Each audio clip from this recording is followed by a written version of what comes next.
बिस्मिल्लाहिर्रहमानिर्रहीम। अल्लाहुम्मा सल्लि अला मुहम्मदिन व अला आलि मुहम्मद। अस्सलाम वालेकुम नाज़रीन, मैं हूँ आपका मेज़बान खालिद जमील। नाज़रीन, जब से ऑडियो लीक्स का मामला सामने आया है, 3-4 बड़े अहम सवालात उठाए जा रहे हैं। सबसे बड़ा अहम सवाल ये है कि इसहाक डार साहब वतन वापस पहुँच चुके हैं। शहबाज शरीफ साहब के साथ वो वज़ीर-ए-आज़म के खसूसी त्यारे में पाकिस्तान आए हैं, और आज से 5 साल पहले जब वो पाकिस्तान के वज़ीर ख़जाना थे और यहाँ से रवाना हुए थे, तो उस वक़्त भी वो उस वक़्त के वज़ीर-ए-आज़म शाहिद ख़ाक़ान अब्बासी के जहाज़ में बाहर गए थे, और फिर वो लंदन में ही 5 साल मुकीम रहे और कहा कि वो बीमारी में मुब्तला हैं और अपना इलाज करवा रहे हैं, और अब वो वतन वापस आए हैं। नून लीग के हलकों का ये कहना है कि जी इसहाक डार साहब की वापसी के बाद अब नवाज़ शरीफ साहब की वापसी की राह भी हमवार हो गई है। तो एक बड़ा अहम सवाल ये उठाया जा रहा है कि डार साहब की वापसी के बाद नवाज़ शरीफ साहब क्या वापस आएंगे या नहीं आएंगे, या कब आएंगे। तो इस हवाले से जो बैकग्राउंड के अंदर मामला चल रहे हैं उसके ऊपर हम बातचीत करेंगे। दूसरा बड़ा मामला जो है वो इमरान खान साहब बार बार जो इस्लामाबाद घेराव की या लॉन्ग मार्च की कॉल को क्यों मौखर कर रहे हैं और किसके कहने पे मौखर कर रहे हैं, वो कुछ चीज़ें खुलकर सामने आई हैं। तो उनके ऊपर भी बातचीत करेंगे कि वो कौन से ऐसे अवामिल हैं, या वो कौन से अफराद अशख़ास हैं, वो कौन से ओहदेदार हैं जो इमरान खान साहब को बार बार इस्लामाबाद कॉल की तारीख़ को मौखर करने की बात करते हैं, और अभी भी उन्होंने 2 हफ़्ते का वादा किया था। तीसरा मामला, इमरान खान साहब ने जो बयान दिया कि मरियम और उनके वालिद साहब की जो गुफ्तगू लीक हुई है, जिसमें इलेक्शन कमिश्नर के बारे में कहा जा रहा है जी के मामला तय हैं और वो तोशाखाना केस में इमरान खान को नाअहल कर देंगे। इस बयान और सख्त अल्फाज जो उन्होंने इस्तेमाल किए चीफ़ इलेक्शन कमिश्नर के ख़िलाफ़ एक बार फिर लाहौर में, तो उसके बाद इलेक्शन कमीशन ऑफ पाकिस्तान में एक गैर मामूली इजलास हुआ है, और उस इजलास के नतीजे में एक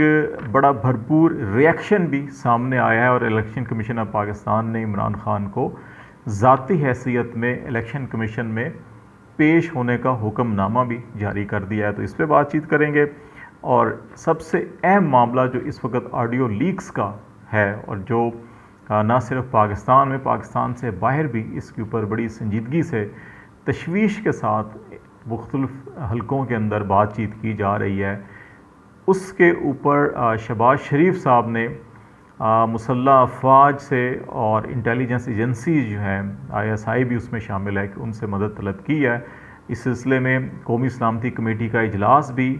28 सितंबर को बुध के रोज़ इस्लामाबाद में तलब किया गया, जिसको प्राइम मिनिस्टर ख़ुद चेयर करेंगे। वज़ारत दाखिला ने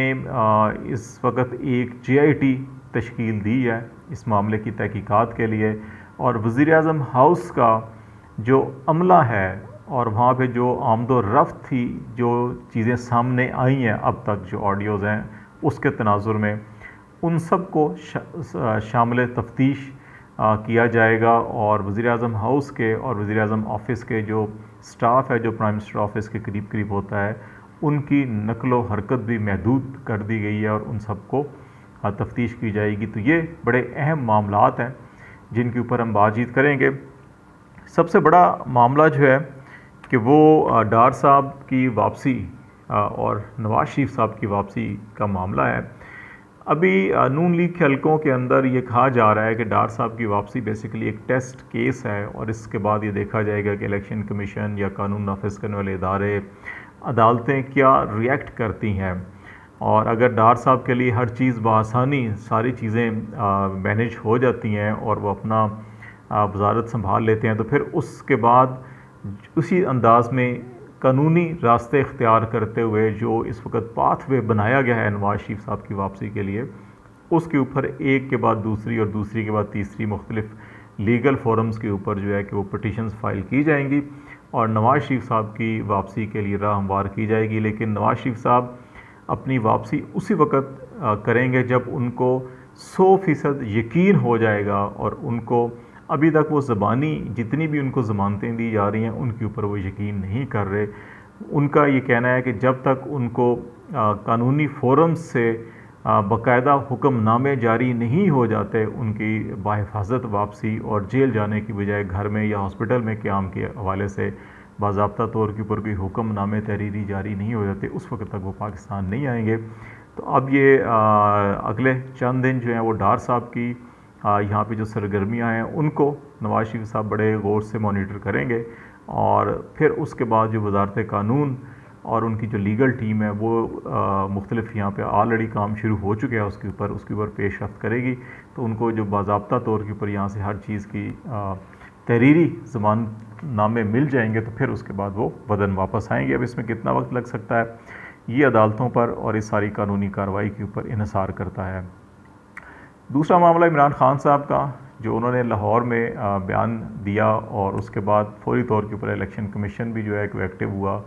और वहाँ पर शदीद गम और गुस्से का इजहार किया गया इसके ऊपर, और फिर काज लिस्ट तरतीब दे दी गई कल के लिए। और जो तौहीने इलेक्शन कमिश्नर और चीफ इलेक्शन कमिश्नर की तौहीन का जो केस है उसमें इमरान खान साहब के जवाब को गैर तसल्ली बख्श करार देते हुए उनको ज़ाती हैसियत में कल सुबह ही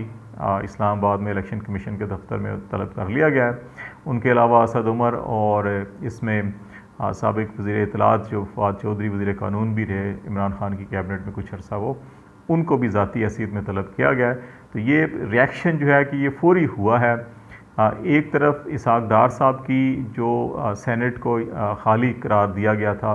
जब उन्होंने हलफ नहीं उठाया, 10,000 हुक्मनामा जारी हुआ था कि 60 दिन में जो हलफ नहीं उठाएगा उसको जो है कि रीसीट कर दिया जाएगा और इलेक्शन होगा, उस पर जजमेंट रिज़र्व है। और दूसरी तरफ इस मामले के ऊपर तो ये दोनों मामला इसहाक डार और ये तौहीन अदालत का साथ साथ इलेक्शन कमीशन लेके चल रहा है। तो देखते हैं कि इलेक्शन कमीशन गुस्से में इमरान खान के ख़िलाफ़ फ़ैसला देता है या जस्टिस कयूम की रवायत को बरकरार रखते हुए कि जब उनकी ऑडियो लीक्स पकड़ी गई थी तो उन्होंने इस्तीफ़ा दे दिया था, तो ये इस्तीफ़ा देते हैं। लेकिन पीटीआई बड़ी पुरज़म है कि वो इनसे इस्तीफ़ा लेकर ही छोड़ेंगे। फिर मामला है इमरान खान साहब बार बार कॉल मौखर क्यों करते हैं। बहुत से लोगों का ख्याल है कि इस्टेब्लिशमेंट और इसमें कुछ जुडिशरी के लोग भी हैं, वो इसमें जो मीडिएशन कर रहे थे तो उनकी रिक्वेस्ट के ऊपर ये होता था। फवाद चौधरी साहब ने काशिफ अब्बासी के साथ जो प्रोग्राम किया है उसके अंदर जब उनसे बात की गई बार बार क्यों मौखर कर देते हैं, तो उन्होंने उसमें बिल आखिर जो इस सारी मीडिएशन के अंदर जो कम्युनिकेशन बराह रास्त इमरान खान से कर रहे हैं तो उसका नाम भी बता दिया जी कि वो प्रेसिडेंट आरिफ अलवी साहब हैं, जिनकी रिक्वेस्ट के ऊपर इमरान खान साहब जो है कि ऐन वक्त पे अपनी डेट जो है वो मुलतवी कर देते हैं या अनाउंस नहीं करते। और उनका ये कहना है कि अभी 2 हफ्ते बड़े अहम हैं, इन 2 हफ्तों के अंदर देखते हैं कि क्या कुछ होता है। प्रेसिडेंट बड़े उनको बड़ा यकीन है, पुरुमीद हैं कि इन 2 हफ्तों के अंदर काफ़ी नुमाया पेशरफ्त होगी। लेकिन जो PMLN का तर्ज़ अमल इस वक्त दिखाई दे रहा है, जिस अंदाज़ में इसहाक डार साहब को भेजा गया है वज़ारत ख़ज़ाना और फिर उसके बाद वो जो इक़दाम करने का इरादा रखते हैं कि कुछ इस किस्म की रिलीफ एक्टिविटीज़ की जाएँ, फिर नवाज शरीफ साहब की रामवार की जाए, तो इसमें लगता नहीं है कि हफ़्ते 2 हफ्ते के अंदर जो है कि प्रेसिडेंट जिस हवाले से पुरुमीद हैं वो चीज़ें उस अंदाज़ में आगे बढ़ेंगी जिस तरह से बढ़ सकती हैं। तो इसलिए गालिब इम्कान यही है कि इमरान खान साहब एक बार फिर शायद लॉन्ग मार्च का रास्ता इख्तियार करें। सबसे अहम बात ऑडियो लीक्स के हवाले से, तो शहबाज शरीफ साहब ने बहुत परेशान है इस सारे मामले के अंदर कि अभी जो चीज़ें आई हैं इससे कहीं ज़्यादा खौफनाक चीज़ें बताई जा रही हैं, जिसमें आर्मी की सीनियर तरीन क़यादत के बारे में नाम ले लेकर मुख्तलिफ जो पाकिस्तान दोस्त ममालिक या पाकिस्तान दुश्मन ममालिक हैं उनके हवाले भी दे देकर बातें की जा रही हैं। सोशल मीडिया के ऊपर बहुत कुछ चल रहा है, हम उस हवाले से फ़िलहाल बात नहीं करते जब तक वो ऑडियोज़ बाज़ाब्ता तौर के ऊपर आ नहीं जाती और लोग ख़ुद अपने कानों से सुन नहीं लेते। तो इतनी संगीन चीज़ों को एक तरफ हुकूमत जो है कि हर सतह के ऊपर पैसे देने के लिए तैयार है कि इन चीज़ों को रुकवाया जा सके, लेकिन बहुत से लोगों का ख्याल है कि शायद अब वो मामलात उनके हाथ में नहीं रहे। और इस सिलसिले में JIT तश्कील दी गई है, वज़ीर-ए-आज़म हाउस के अमले को इंटरोगेट किया जाएगा, लेकिन शायद अमले से कहीं ज़्यादा जो है कि उनको अपनी सफ़ों के अंदर भी जो शहबाज शरीफ साहब कहते हैं कि अपनी चारपाई के नीचे भी टांग फेरनी चाहिए, तो उनके अंदर भी बहुत सारे ऐसे मामलात हैं कि जो इस किस्म की चीज़ों को आउट करने में जो है कि बड़ा उनका माजी भी रहा है, तो इस हवाले से भी देखा जा सके। बाज़ लोगों का ये ख्याल है कि जी के आर्मी चीफ़ की एक्सटेंशन का मामला भी इसके साथ जुड़ा हुआ है और कुछ अफराद का ये ख्याल है कि दबाव हुकूमत के ऊपर बढ़ाया जा रहा है जी कि बाजवा साहब को कोई 1 साल 2 साल की एक्सटेंशन दे दी जाए तो शायद ये चीज़ें रुक जाएँ। लेकिन लेट्स सी कि ये सारी चीज़ें मज़ीद ऑडियोज़ पब्लिक में जैसे आती हैं और मज़ीद मुख्तलिफ़ सर्कल्स के अंदर से डिमांड आती हैं और हुकूमत का जो रिएक्शन होगा वो सारी चीज़ों को वाज़ेह तौर के ऊपर खोलेगा कि सारे मामलात क्या हैं। लेकिन अब तक जो सूरत हाल है उसमें PMLN बहुत ज़्यादा डिफेंसिव है इस सारी सिचुएशन के अंदर और एक मुश्किल में घिरी हुई दिखाई दे रही है और इसके नतीजे में बहुत से लोगों का सियासी मुस्तकबिल जो है वो दांव पर लगा हुआ है। तो लेट्स ही देखते हैं कि आने वाले हफ्ते 10 दिनों में क्या होता है और 28 सितंबर को जो नेशनल सिक्योरिटी कमेटी की मीटिंग है उससे क्या निकलता है। फ़िलहाल खालिद जमील को इजाज़त दीजिए। अल्लाह हाफ़िज़।